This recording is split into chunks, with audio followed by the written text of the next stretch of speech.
Welcome, everybody. I'm just popping on to say thanks for joining us tonight. We're going to be getting started in about 3 minutes or so. Thank you for joining us, and we'll be talking to you soon.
Good evening, everybody.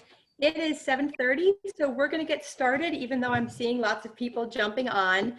We do want to honor your time tonight and begin and end on time. So I want to say thank you all very much for joining us tonight, and welcome to tonight's presentation about parenting your high school student through COVID-19.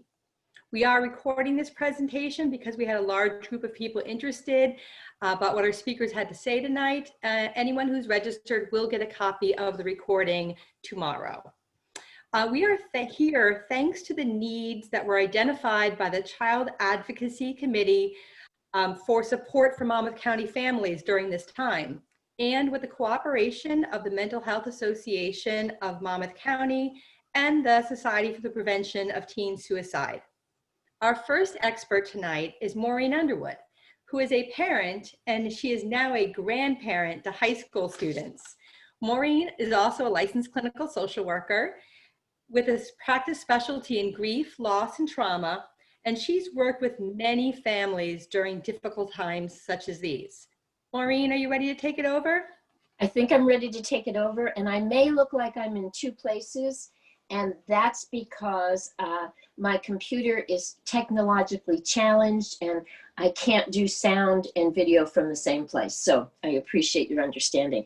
I would like to say good evening, and I'd like to welcome you and thank you for making the time, not just taking the time, but making the time to join us tonight.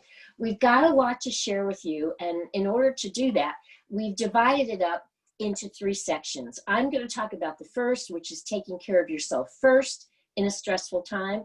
And then I'm going to turn it over to Susan Talone, who's going to talk to you about what to do if you're worried about your teen. And finally, Nicole Nolan is going to bring us home with tips for productive family time and resilient parenting in action. We only have an hour with you tonight, and that really is to respect your time and know you've got a lot to do. So all of us are probably going to talk really fast because we're cramming a lot of content into a short space. This may seem like a picture of ancient history, maybe like the Roman ruins, you know, but I bet you can remember the days when you were flying and the flight attendant would come on with that message that you need to put your oxygen mask on first before you put it on the person you're traveling with if it's a child. We believe that, which is why we're going to try to encourage you to focus on yourselves. This is really the basis of our time together tonight. This pandemic has been with us for a while, and as y'all know, it's not going to disappear next month. So we have to take care of ourselves, or at some point we're not going to be able to take care of our kids.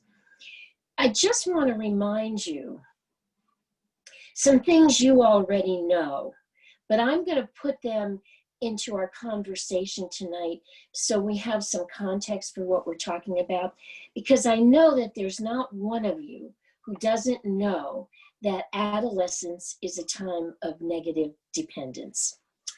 You say it's sunny, they say it's raining. You say it's going to be cold, you need a coat today. No, it's going to be hot, I don't need anything. You say it's black, they say it's white. Even though kids act like they don't need you, they absolutely do for you to give them a point of view that's opposite from what they're going to say. It's part of that separation, individuation, becoming my own person, and they need you to push against. So that's what that negative dependence is all about. You also know that many of your kids feel invincible and omnipotent. And what that does is, at this time in particular, it can compromise their safety. All you have to do is look at the COVID rates on campuses, and you'll see it's not going to happen to me. We don't really need to social distance. That's somebody else. We're young. We can't catch this. On the other hand, you have those kids who are so worried and scared, they don't want to go out of the house even if they could. They're immobilized with anxiety. So what your job is as a parent is to take those kids who feel invincible and omnipotent, to help them understand that they don't overestimate their skills, and there is a danger here that they need to do things to prevent. And for the kids who are worried and scared, for them to not underestimate their skills, that they still can do things to protect themselves. It's about finding that balance with your children and understanding even if they act like they don't need it, they sure do, especially right now. It's important to remind yourself that this is a really, really tough time. You know, sometimes people get worried because they're worried, but anxiety or worry has a purpose. It alerts us to possible threats, helps us move towards safety, and some degree of regression in that is to be expected. We're not thinking as clearly as we did a year ago. There's a great TV commercial for an insurance company, and the fact that I can share this with you shows you that I am spending too much of my spare time watching television. But it shows you a bunch of teens outside, looks like an old haunted house, kind of like the Texas Chainsaw Massacre. There's this garage that you see in the background, and you see this creepy figure in there kind of holding something. And in the front of the screen, you see this car that's running, and it has an open door. And one of the kids says to the others, and there's a bunch of kids, she says, "Shouldn't we just jump into that running car so we can escape?" And one of the other kids says, "Are you crazy? We need to go into that garage and close the door because we'll be safe in there." And of course, that's where the chainsaw guy is. Well, we're not facing a real chainsaw now, even though it may feel like a figurative one for all of us on some days. But we want to help you make the decision to jump into that running car and to take off so nobody gets hurt in what's happening with all of us. And one of the ways you can do that is recognize some realities about stress. Stress is a big word nowadays. We hear it all the time. And the definition that we use of stress, the very simple definition is, when you have to do something, there's a demand in the environment that you don't think you can do. That creates stress for you. And the reality is, as this picture on here shows you, if you're a skier and you're doing a slalom or a double black diamond, that's a stressful thing, but it's actually good for you because what that stress does is it motivates you, focuses your attention, enhances your creativity, and it helps you develop some resilience. It also can alert you to danger.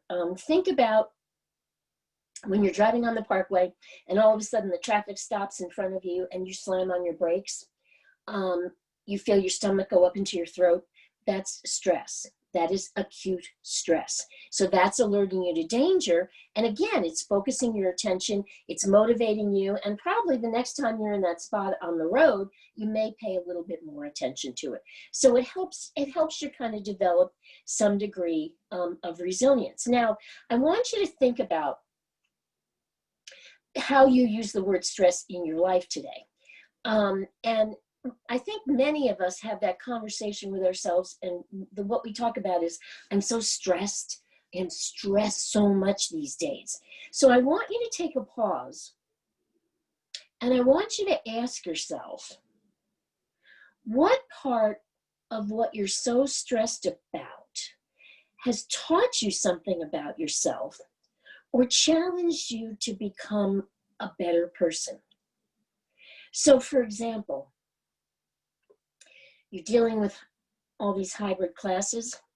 Well, you got a lot of stress, but you probably have had to do a better job at structure and organization to be able to manage and juggle 10 things at the same time. So that's a plus. Some of you may have had to give up some of your usual holiday plans, which my guess for a lot of you were really stressful, and you have to come up with a different, less labor-intensive way to celebrate. So it's actually going to be a little bit easier for you. You may be so fatigued at figuring out meals that you've had to let go and order out more takeout food or have family members take turn making plans. So there's actually less stress when you're making dinner. So if you ask these questions of yourself, I think that you will find there's a theme that starts to emerge of letting go. You're going to hear this again later, but it's adapting to a simpler way of doing things, recognizing all of us need to cultivate skills like patience and perspective and lower some of our high standards. So this is kind of the good part of stress. It kind of helps us become a little bit more creative. But, however, and there's always a however, there's a kind of stress that isn't so good for us. And that's the stress that we call chronic stress. This is stress that goes on for weeks or months at a time. Read COVID stressors in here. We can become so used to it that we don't realize how damaging it can be to our health. And what happens with any kind of stress is that what it does is it releases cortisol into our brains. And what cortisol does in our brains is it actually affects the limbic system, which is where we learn, where we think, and where we feel. So that's some of why we get really emotional in making decisions and why our emotions get really focused. Remember when I talked about that double black diamond? You get really focused because you've got this burst of cortisol, and it kind of helps you get through that hard time. However, if this is going on all the time, it's really damaging your brain. Now, the good news about this is, however, this is the however, that what supportive relationships do is they release the chemical oxytocin into our brain. And what that does is mediate the negative effects of cortisol, and it helps normalize that brain architecture. So by having, one of the ways is by having a supportive relationship. And that's something that your kids have, hopefully you have, and that's why it's important to think about what that supportive relationship is and use it right now. The other thing that's important to do is to concentrate on basically the process, not the outcome. Self-efficacy, we're making the process, and accomplishment is the outcome. It's letting go of perfection. I'm sure you've heard that old proverb, sometimes it's better to travel than to arrive. Well, you and your family are traveling now through a pretty hard patch in history. You do not have a roadmap yet for maybe more than a few feet ahead of you. None of us does. No one in the world does. But that doesn't mean we stop moving or stop the journey, which is in and of itself an accomplishment. Make your kids an active participant on your family's journey. Help them plan dinners, choose movies, some plans for the holidays. Nicole is going to talk to you about that a little bit more later. The trick in this, though, is you have to believe this, that trying one's best is good enough right now, even though there's going to be days when it just doesn't seem like it. And finally, what's really important is you want to keep perspective. Pay attention to how you're feeling, because we do know from research studies, anxious parents are more likely to have anxious kids. There's a lot of explanations for this, but the one that I think fits particularly well now is that kids, including teens, because remember what I said about that negative dependence, they are looking to see what we're thinking and feeling, and in particular, they're looking for cues about how nervous or relaxed you are when you encounter all of the new things that COVID's been presenting. So even though you don't realize it, you may be fearful in a way that puts your kids on edge. So I'm not saying don't be anxious, but I'm saying calm your nerves before you try to support your kids. And I will tell you that, one of the other ways to get oxytocin is to pet your animals. And my dog must have known that this is stressful for me, because he opened the door and has come in to let me pet him to get some oxytocin to get right through. So right now, it's pretty easy to identify all the things you're worried about in your family. But if you take some time, you probably can also think about some of the things you used to worry about that you don't have to worry about so much anymore. For example, maybe you used to worry about what time your kids were going to come home at night or what they were doing out there. Well, they're home, so you don't have to worry about that. Or were they really doing their homework? Well, you can kind of pay attention to that. What kind of food were they eating? Was it healthy? Perhaps it's healthier now, but at least you know what they're eating. Are they getting enough sleep? Add your own worries to this list. And what you can see is you can let all the worries you had before, you can let them go. You can shift focus. The more we focus on our worries, the bigger they get. So when you turn your attention to something else, your worries shrink. Now, this is advice I particularly think is helpful. One of the fastest ways to activate good chemicals in your brain is by doing something silly and laughing. Humor is not just a distraction from the grim reality of this crisis. It's another way to stay healthy in the face of it. Having a good sense of humor really does relieve stress, and it brings some sense of normalcy to these current times. You know, just like those supportive relationships, like the one I had with my dog who's gone now, they release oxytocin in your brain. Laughter releases something called nitric oxide, not nitrous oxide, but nitric oxide. And that's a chemical that reduces blood pressure. And it also gives us those stress hormones it relieves those stress hormones of cortisol, adrenaline, and it increases your body's intake of the good endorphins. So if you can't change what you're dealing with, you can at least change how you view it. So at the end of the day, don't you love this picture of this little girl? Remember when your children look like this? It's been a long time for some of us, I know.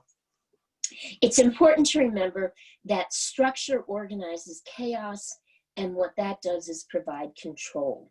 So I think that with homeschooling, it's really important to recognize that the way you organize that, it's important to do because kids are used to an organized structure at school. It's why it works. If you can put some of that in, you and they will get a sense of control.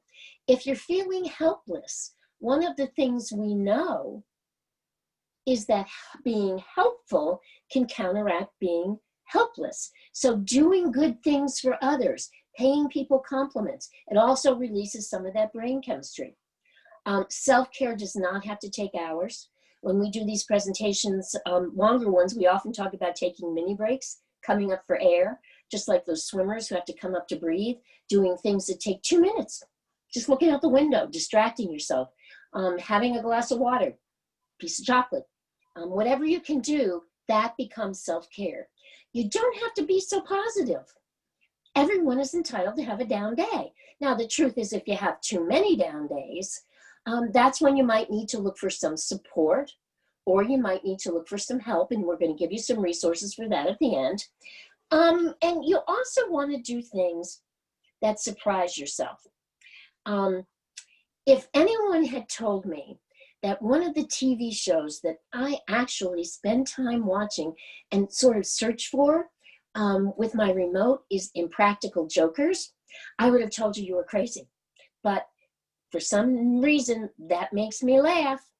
And I've learned something new about myself, that my sense of humor is not very sophisticated. So at the end of the day, also, cut yourself some slack. You know, this is advice I'm giving you, not just professionally, but personally as well. You gotta give yourself a break right now. Parenting a teen is hard enough during good times. You know, I know as a grandmother, I love spending time with my 3 teenage grandchildren. But I also know when I go to their house for dinner, and after dinner, and I begin to hear the squabbles about who's going to clean the kitchen up, and who's got homework, and who's going to do this, and who's going to do that, and you know who made this one mad. I'm so glad I can go home. It's just a joy to go home to my own house. So I know the stress of all of that. And the reminder that we gave you at the beginning is the reminder I want to tell you again. It's cheesy and it's cliche, but don't forget that oxygen mask. You've got to put it on several times a day, because otherwise you're just not going to have what it takes to get through this, and you're going to wear yourself down. And when you know when you're worn down, you're just not good for anybody else. So that's kind of how to take care of yourself. At this point, I'm going to turn this over to Susan Talone, who is going to tell you what to do if you're worried about your teen. Susan is the clinical director for the Society for the Prevention of Teen Suicide, and she was an educator for 10 years, a school nurse, a teacher, a crisis coordinator. She's a parent, and she's almost a grandparent next month. So Susan, take it away. Well, thank you, Maureen, so much, and welcome everyone tonight. I'm so glad to have you all here. And you know, if you're worried about your teen, seems almost silly to even ask, because if you're here tonight, I'm assuming you're worried about your teen. And you know what? Everybody is worried about their teenagers right now. And that's one thing I just want to put you at ease, is that across the board, if COVID has done one good thing, it has heightened our awareness of our mental health, our own mental health, and the mental health of our children.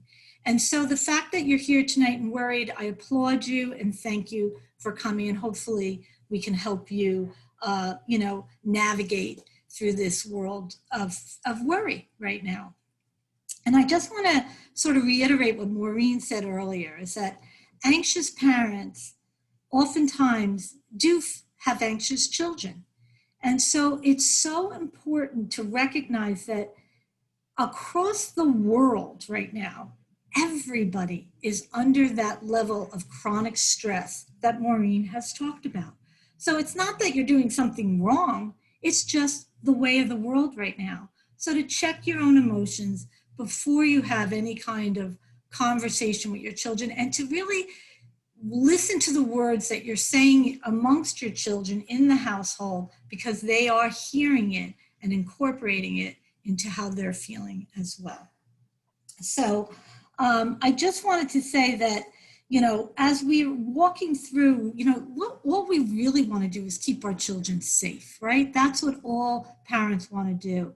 And so some children, you know, may show signs and symptoms of anxiety and depression, and that might be obvious, but some children may not.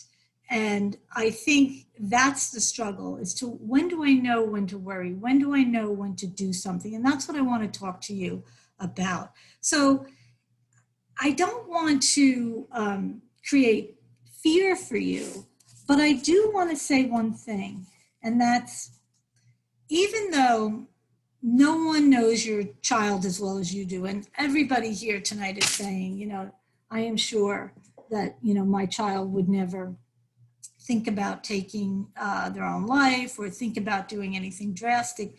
The truth of the matter is that all children are at risk, and we really have to pay attention and talk to them as if anything could happen to them at any point. So the importance of that conversation, that healthy mental health conversation, is really, really important. To, you know, I always say, like, you know, we talk about our physical health all the time. I mean, I can be in the Acme and somebody, they know I'm a nurse, and will start telling me about their physical health, you know, over getting eggs. But we don't talk about our mental health, and we don't talk to our children about their mental health. And they're, because of stigma, which is shame, and that's attached to mental health. So we really have to start thinking about mental health in the terms of physical health. And the Mental Health Association, Mental Health America, always talks about, you know, stage 4 in our mental health, which is suicide thinking. But tonight, I don't want to talk about stage 4. I want to talk about mental health at stage 1, 2, 3, before we get to stage 4. Okay. Maureen, can you go to the next slide? All right. I think what I really want to point out to you, now these are warning signs of suicide thinking, warning signs of stage 4, warning signs that you might have to do something soon or quickly. But there are, this runs the gamut.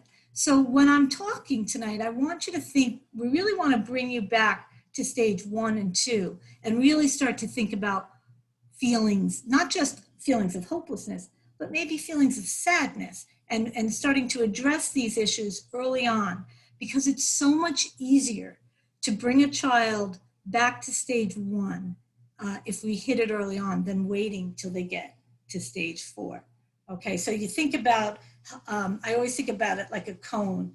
You know, down here is suicidal ideation, up here is healthy thinking. And we always want to move them back up that cone to healthy thinking. And we can do that by conversations and checking in and asking the questions are you okay? And if you're not okay, tell me more. And I'll get into it as we go on. But let's look at feelings. Feelings can be anything from sadness, feeling like a loser, kids will say that, all the way up to stage 4 of losing hope. And that when they're losing hope, we're really concerned. So if you start to see changes in your kids' feelings, I can ask them, how you doing? You seem irritable. Irritability can be a sign. Are you okay? Ups and downs can be a sign, moods. Okay, and all adolescents have moods, but we'll talk more about, when you see that mood staying for more than 2 weeks, that's a sign to be concerned. Actions, kids are, as Maureen said, kids are already going to sort of test the waters with their risky behavior. So, but risky behavior could be, drinking and drugging or hanging out with kids that are really not in a good crowd, so to speak. But actions can also be isolation, withdrawing, not laughing as much, So again, stage 1, starting to see what's going on. Changes, and I always say, no one knows their child better than you. So if you start to see subtle changes in their mood and their appearance, I think, start to pay attention, start to watch it. If somebody usually pays a lot of attention to how they look and now they're not even showering, that's usually like stage 4. But there's usually signs along the way that they're not even putting makeup on, or they're not even brushing their hair, those kinds of things. Talk or threats. Unfortunately, kids don't come up to us and say, I'm feeling suicidal. They don't even say the word. They say things like, I can't stand my friends anymore. I've had enough. I'm sick of this. I feel like a loser. These are the things that they say. And so when you start to hear that, maybe once or twice, but then you start to see, geez, this is almost a theme. And then they actually start, threatening. That's stage 4. But what's going on earlier? So starting to just listen and increase your awareness. Stressful situations can really trigger a child. And COVID is a stressful situation, as Maureen said, chronic stress. And the losses that these teenagers have had to go through, and I am always talking to teenagers in my youth group about it, everything from graduation to proms to, even the ability to take an SAT, which who would think that would bum them out? But they've worked so hard for these events. And so these do feel serious losses to them, humiliation. And getting into trouble at home can be very difficult for kids, in school, with the law. Any transition, and these transitions with going hybrid to virtual to back to, hybrid, and, it's been very difficult for kids. So to recognize this and to almost acknowledge when they're doing a pretty good job of managing these transitions is helpful. Okay. All right. How do you know what is normal teenage angst from, real reasons to be concerned? And I always say, look for time frames. Kids are going to have normal mood swings. They are. But if you're starting to see something lasting for over 2 weeks, nobody stays in a dark place for over 2 weeks. Start to say, this might not be normal. And so I think that time frame is really, really important. And I also think that, if you ask your child, how are you feeling? And tell them what you're seeing. We call it the observing ego. Oftentimes kids do not have the ability to see themselves. They don't see themselves sinking down into that apex that I talked about earlier. So it's not a bad thing to point that out to them, what you're seeing. But paying attention to what you're seeing, what you're hearing, and what they're doing, just, watching them. And the one thing, if somebody else or another child tells you that they're worried about your child, stop what you're doing and really pay attention. Because oftentimes we're in the middle of it ourselves and we can't see it. But if you have a grandparent saying, they're not themselves, or an aunt or an uncle, particularly a friend, if a friend ever says they're not, something's up, pay attention, because that can be, really a true sign. All right, so how do you start these conversations? How do you do this? And we always talk about the tell me more model, and it's really about listening, validating, and listen to the last piece that I'm going to tell you, because it's so hard to do as a parent. Trying not to fix that problem, to actually allow them the concept of problem solving for themselves, because that's really how you build self-esteem. When they feel good, when they can identify their own strengths, that's really how you help a child build self-esteem. So when you're talking to them, to be able to just ask the question, are you okay? Tell them what you're seeing, that, again, that observing ego, you may not be realizing this, but you're not yourself. You're isolating, you're pulling in, you're not laughing in the same ways you used to laugh. And, sort of pointing that out. And then, more than anything, talking about their strengths versus their weaknesses, not what isn't happening, but, and as you're helping them problem solve, there's so much about you that it goes right. Let's talk about that. And how can you use those skills to problem solve and get yourself to a different place? And let's do this together, because you want their input as much. So trying to listen without judgment. That's that tell me more. As they're telling you something and you might want to jump into advice or fixing it, take a deep breath and just say, wow, that's really hard to hear. Tell me more about that. And as they tell you more, I can understand how you're feeling that way. That must be really hard. Tell me more. And that just, kids aren't used to that. They're used to parents jumping in and trying to fix it. But that listening, that validating, and then moving them towards their inner strengths. Okay. So when you're trying to build a resilient child, it's, what is resiliency? It's the ability to bounce back from adversity, right?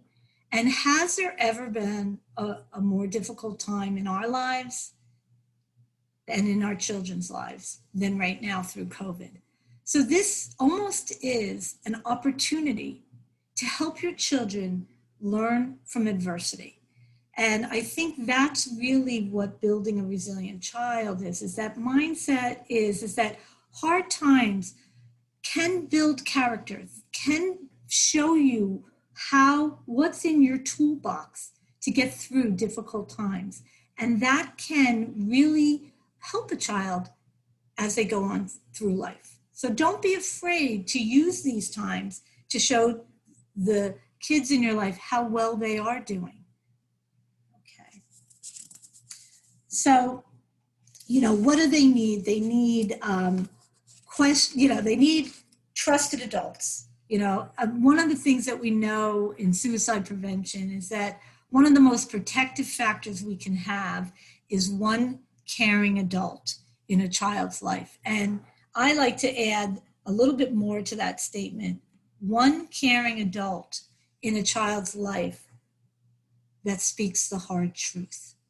Because kids want to know that. They want to know the truth. And so, you can say, what you're really seeing, but you say it in a non-judgmental way, in a loving way, in an empathetic way, in a kind way, but you're speaking the truth. When you think about stress, as Maureen said, it's not all bad. And kids kids that are dealing with anxiety and depression, it is not a result of bad parenting. And I really need you to hear that. It is not a result of bad parenting. I know so many kids dealing with mental health issues that have amazingly supportive families and strong protective factors, and it's still difficult right now. So don't blame yourselves. Don't look at, I must be doing something wrong. You're not. But what can I do to help my child now? So I'm going to talk to you about intrinsic factors versus extrinsic factors. So extrinsic factors are all the things that are happening outside of our kids all around the world, right? So it's what we say to them. And we have done a great job of telling our kids how amazing they are, how special they are, how wonderful they are. Intrinsic factors are what they're saying and feeling about themselves. So what really builds self-esteem is not necessarily all the extrinsic. It helps. I want you to keep praising, but I really want you to start asking how they feel about themselves and what's going on inside them and what they think about themselves, and actually get them in the habit of saying positive things about themselves, because that's how, and problem solving skills, when you have a child work through a problem with you, they feel good about it at the end. They feel stronger. Not that you did all the problem solving for them, but they did it for themselves. And when I think about, intrinsic factors and extrinsic factors, I oftentimes, think about a story that with my son when he played basketball. And I'm trying to give him that extrinsic, great job, you're amazing. And he played a really bad game. And at the end of the game, I said, great game. And he looked at me and he said, were you there? Because if you were there, it wasn't a great game. And I was like, you're right. Okay. Was there anything about this game that you felt good about? And he said, yeah, there was. I kept my head positive. I cheered my other guys on as they played a great game. I stayed, on the sidelines doing the best I could, even after I messed up at the foul line. And I think I did what Dad's always telling me. I was a good sport. I showed good sportsmanship. And I said, you sure did. And out of all the things that I could be proud of in your basketball career, that's probably the most proud I've been. And all of a sudden, he identified, I didn't even think about that, but he identified something in him that he was feeling good about. So it's really important to ask your kids, and how are you feeling about yourself? How are you feeling about that picture that you painted? What is your favorite part? And so moving your kids towards being partners in that conversation. We ask ourselves, when did we reach out, and how do we reach out when we're worried about our child? And we reach out in when sometimes you just know when you've tried everything within your realm to help your child, and you just know it's not working. And so I think what you need to do is really pay attention to their behaviors, those facts from stage 1 on to stage 4. Are they showing symptoms of depression? Are they showing symptoms of anxiety? Is there risk, their behaviors increasing? And what can I do to help them? So sometimes, just thinking about the idea that your child may be at a place that they're in such despair that they're thinking that life might not be worth living, then you really need to reach out and get some private counseling, and that we can develop safety plans with your children and yourselves to actually help a child. When you're feeling this way, do this. This will help you come out of it. Again, move from stage 4 to stage 3 to stage 2. And they take part in the safety planning and identifying what works for them, what's in their toolkit of managing stress. And also supply your kids, and I'm going to give you lots of resources and we're going to link you to resources, but make sure your children know, and I think it's an amazing thing, there are hotlines and warm lines out there, crisis text lines. Your kids can lay in bed at 3 in the morning and text somebody and get a professional at the other end. They can call the second floor youth helpline and get a professional on the other end to talk to. So to say to them, if I'm not helping you, there are these resources right here. There are apps on phones to calm them down, and all of this I'm going to include in that link. So to know that, you don't have to manage it all by yourself, and to use those resources. And that's, again, building strength, that the kids are actually taking charge of their own mental health. It's so important. In New Jersey, we have one of the most amazing, it's called the Children's System of Care. And I know there are people that are watching tonight that are not just in Monmouth County. And this is the best news I can tell you, that Perform Care is one phone call away, and it has to be done by a parent. Services are free, if you don't have insurance.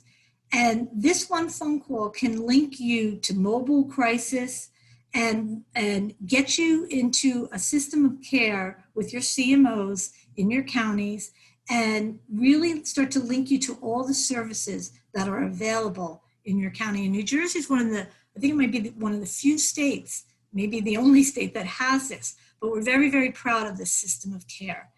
There are other things. Every county has a mental health association. Monmouth County Mental Health Association, I used to be the vice president for. I'm very proud of it. And it has what we call family crisis intervention units, where you can actually call them. And even if you're having slight issues at home, like family conflict, or even having truancy issues, kids not wanting to go to school, they will come out and do counseling within the home and help you do some solving of those minor issues, again, before you get to a place where it's too extreme.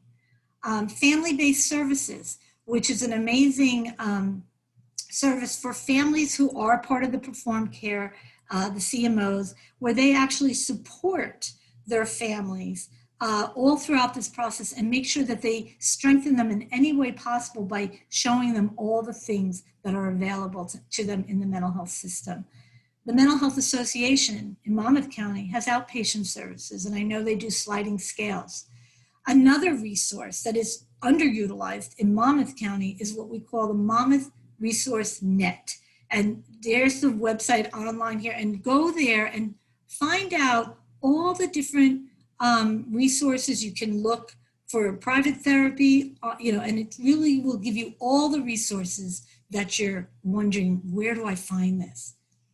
And one thing I can tell you is for recommended reading, a book that I love, it's called Teens Speak. And it's a guide to understanding and communicating with your teen by Jennifer Salerno. And I've read this book many, many times, and it really reads easy. It's a great way of sort of understanding how to communicate with your child and giving them a voice in that conversation of, tell me more about what's going on, and are you okay? And this is what I'm seeing. And it's okay to say, I want to hear what you have to say. And to have that give and take collaborative conversation about mental health, just like physical health, will bring your family to a place post-COVID that you weren't at before. And that could be a silver lining for the rest of their lives, to learn to talk about what's going on in their minds, in their bodies, and to help them recognize that it's okay to have these conversations. Our next speaker is Nicole Nolan, and she is the Director of Adolescent Suicide Programming at the Mental Health Association. She's a school counselor, a coach, and a mom. So, Nicole? Thank you, Susan. All right, guys. So Maureen and Susan just went through a ton of information, and I know that, it's probably a good time to take a big, deep breath and think to ourselves, how are we going to put these things into action? How are we actually going to do things in our homes and in our daily lives that are going to help build the resiliency that we want to see in our kids?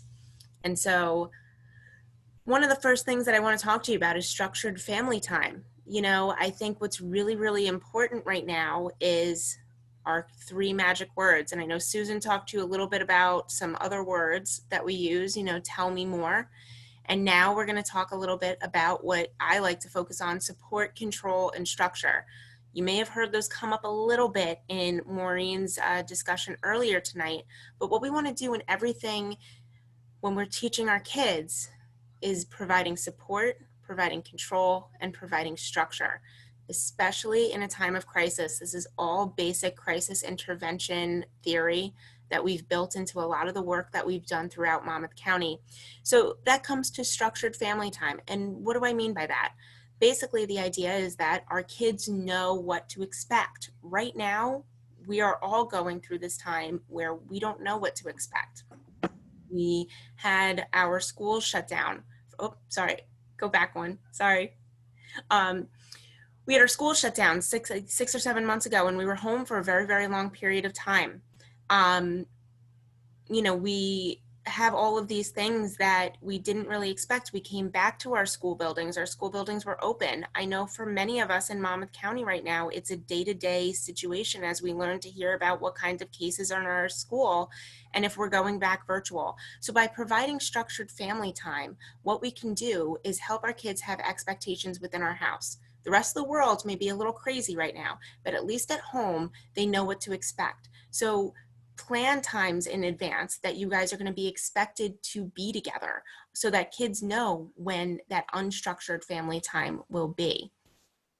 We can go on to our next slide now. And that brings me to my next point, which is lowering our expectations. I thought this was a really perfect graphic for what we're going through. We have a plan A, then we have a plan B, and then real life is this thing at the bottom, which is nothing like that straight line we imagined.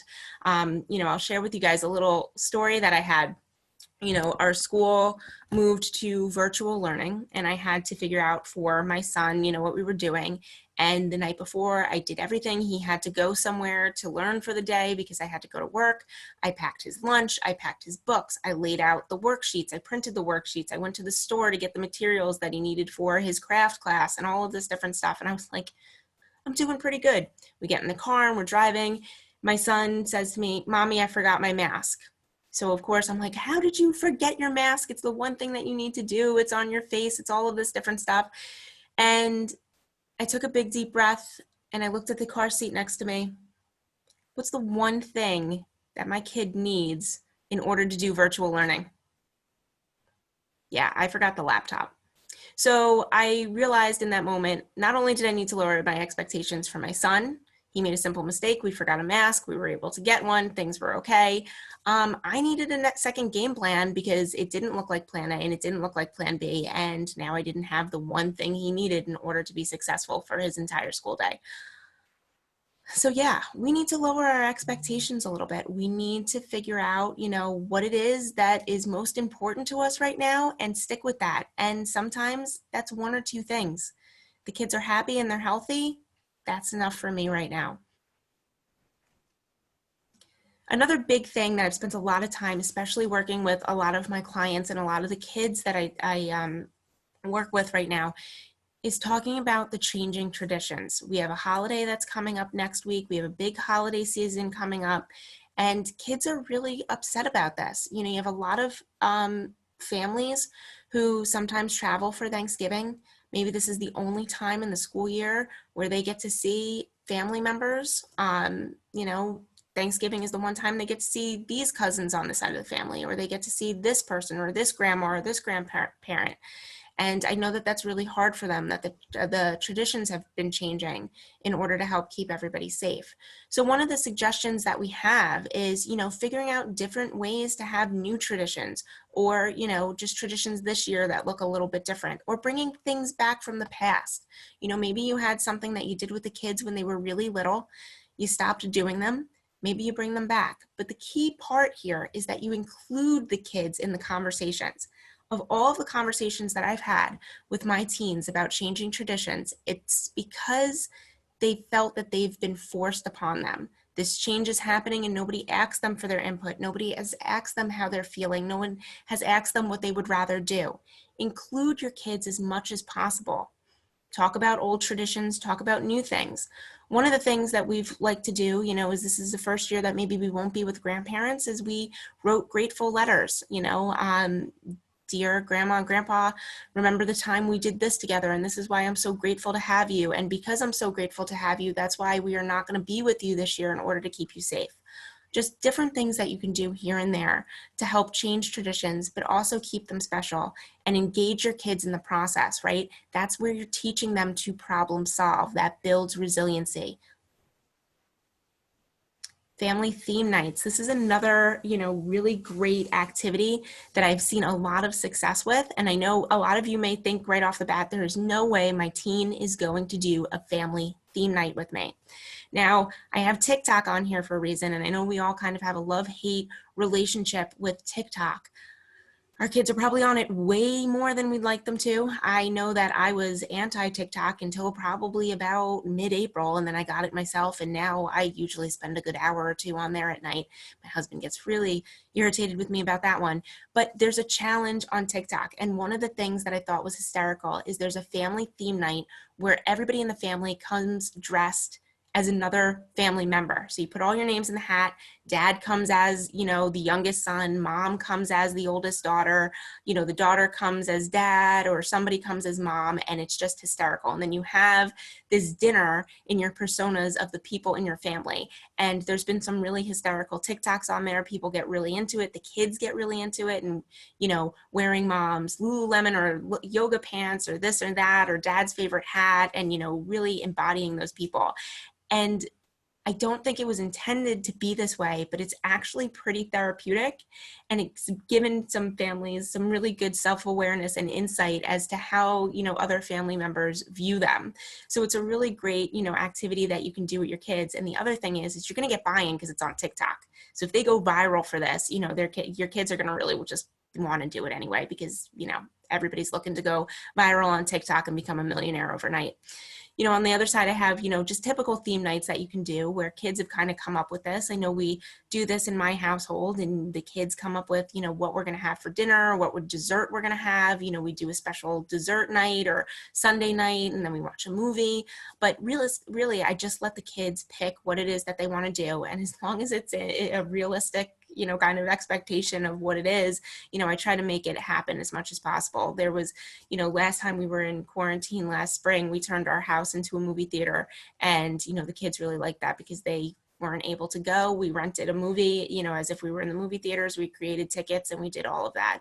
And, your teens will want to do that too. They'll want to do that with their friends if that's something you're comfortable with some families, maybe some neighbors that close enough that you can do while, listening to all the guidelines that we have from the state at this point. I cannot stress this enough. We need to be okay not spending every single minute together. And I want to focus on this for a couple of reasons and for a couple of minutes, because I think when we look at Facebook and we see all of the other families out there, the number one way we're deeming them to be successful is how much family time we see them spending together in those pictures and in those moments and in those videos. And I know a lot of families that I've worked with have come to me and said, I feel like we've wasted our quarantine. Somebody else is always going on this trip, and somebody's always doing this or that, and they're doing so many things and spending so much time together. It feels like my kids are always on the screen, or my kids are always locked in their bedrooms, or their kids don't want to engage with me. Anybody who's telling you that they're spending 24/7 with their kids, it's not realistic, and we know that it's not happening. So we need to really be okay not spending every minute together with one another. That's actually an even healthier relationship when you feel comfortable enough knowing that you don't have to be on top of your kids 100% of the time, trusting them to make right decisions and trusting them to do things that are good and healthy for them in your home or wherever it is that they may be. We don't have to spend every minute together during this quarantine or during this time. to really validate ourselves as parents. And that brings me to my next point, which is unstructured family time. I know that you're all probably struggling right now. Today is Thursday and tomorrow is Friday. If you have teens, I know tomorrow is going to come with the question of, am I going out? Am I going here? Am I going to my friend's house? Can I get in the car with a couple of kids? Can I drive around? Can we go to McDonald's? Can we do these things? I know a lot of the kids have started doing, or at least in the summer, I don't know if they're still doing it now, going to the beach in the morning and doing, sunset, rising with the sunset and putting that on Instagram and all of their different, social medias and things. Kids need to know just as much about their structured time as their unstructured time. So what that means is this helps them know what your expectations are for them. So if you're having family structured time from 3 to 5 on Wednesday, anything after 5 o'clock, is par for the course. They can do what it is that they need to do. Catch up on extra homework, binge watch a Netflix show, go for a walk, go for a hike, do whatever it is that they need to do without knowing that they're going to get in trouble, right? They don't want to know that this is, if I go and do this, maybe I'm missing something at home. You have that structure. What's really important here too, for us as parents, we need unstructured family time as well. We need our kids to know, hey, this is mommy's coffee time. I'm going into the kitchen. I'm going to sit down. I'm going to put on my show and I'm going to have my cup of coffee. I'm going to have my tea and I'm going to relax. Mom's going to take her bath. Dad's going to go into the yard and, maybe hit some golf balls or, do some things, yard work. And I just need my silent time. Just as much as we need to take care of our kids with the unstructured, you guys need to know that as well. And what I've recommended to some families is you have a sign or an indicator that tells you, hey, this is my time. Some kids, have do not disturb signs on their doors. Maybe you have something that goes up in your kitchen that says this is what's going on. There's a way that is communicated to your family so they know. All right. This is hysterical to me because all of the kids in my school building call me Elsa. And the reason is because I am constantly telling them to let it go. Everything here with us tonight has been 3 words. Tell me more, support, control, and structure. And now I'm telling you guys, we need to be able to let some things go. We're not going to get it all done. We are not going to accomplish everything that we would in a typical school year. So we need to understand that we need to let some of this fall to the wayside. I actually, as we were waiting to come on tonight, I read a really, really good quote from one of, somebody that I am friendly with. And the quote was, as parents right now, we feel like we are constantly juggling all of these balls in the air. And how do we know that not one of them is going to drop? And somebody said the distinction is knowing that some of those balls are made of plastic and some of those balls are made of glass. If we drop some of them, it's going to be okay. They're going to be resilient. It's going to fall. They're going to bounce back. Some of those other balls are going to be made of glass, and we really need to be able to take care of that. So this is my message to you. Lower your expectations. Let it go. Find what is most important to you. Like I said before, for me, as long as I can make sure that my kids are happy and healthy, if they miss a homework assignment here or there, what's the worst thing that can happen? Family meetings. Our culture and climate here in New Jersey, especially in Monmouth County, is changing day to day. For some school districts, it seems to be changing hour by hour. Give your kids the opportunity to come together, to talk about these things, for you to rehash your expectations. Maybe you were comfortable with them last week going and hanging out with friends. Maybe the rise in cases now is something that's making you not so comfortable with doing that. So give your family the opportunity to do that. And this is going to be something that you guys continually come back to. Another suggestion that I like to make is that you guys have a working document, maybe a piece of paper that you leave out on your kitchen table. Your kids can write down their ideas throughout the weeks of things that they want to bring up. You can add things and, like I said, working document, keep updating it as you go. You bring it to the family meeting, you talk about it quickly, you make some decisions, you keep it together. Maybe these are topics that, come up again the following week, but that's a nice way for people to kind of remember what it is that they want to talk about ahead of time and doesn't make your family meetings so formal. Sometimes we have informal family meetings as well. Staying connected. So again, this goes back to my point where we need to be okay with not spending every single minute together. And, there are ways that we can stay connected to our kids while still allowing them to do some things with independence. And basically what I, mean by I say that is think about watching a TV show. You don't necessarily have to watch a TV show with your kid to stay connected. Talk to them and say, Dad and I are thinking about starting a show this week. We want to get into something that we can watch a couple of times.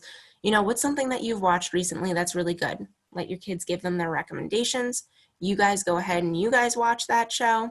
Then you follow back up with your kid and you say, hey, that recommendation you made was really good. Or maybe, you have a relationship you can say honestly, like, yeah, I didn't really like it as much as I thought, from what you said. I was like, what did you like about it? You can have those, brief check-ins that really still validate your kid and tell them that, hey, you listen to their input, you listen to what it is that they have to say, and you value them and you validate them through that connectedness. So that's something that I always like to say as well for kids to be able to do that.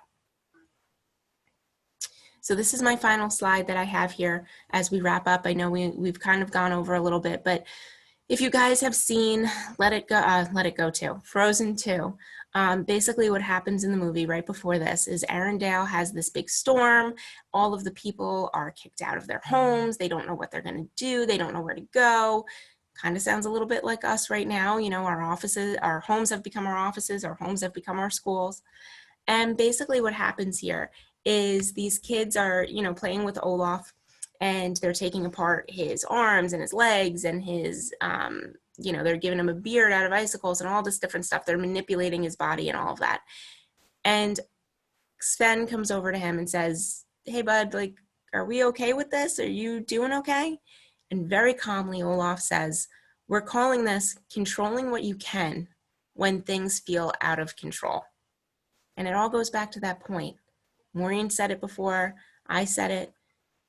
Sometimes we just have to let go and do what it is that we need to feel in control. And then our kids will be able to feel that as well.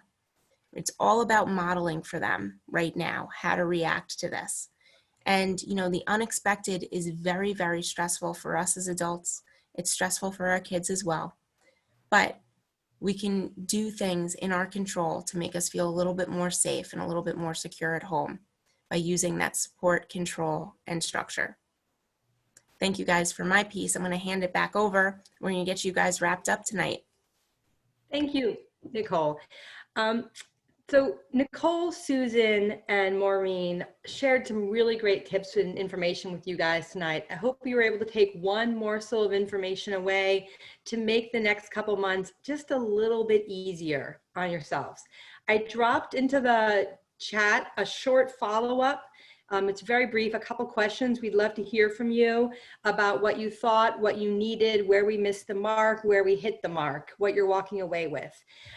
It really helps us continue to offer presentations like this if you give us that feedback. So take a moment to do it. I'm going to be emailing everybody who registered, so that includes all of you, a link to the recording tomorrow, and I'll also include that quick follow-up survey too, just to get your feedback if you don't do it right now. I want to thank everybody for joining us tonight, and please, please take care of yourselves. As Maureen said in the beginning, we have to take care of ourselves so we can take care of other people. You model that calm, taking care of yourself, it'll go a long way with your family. Thanks a lot. Have a great night, guys. Bye.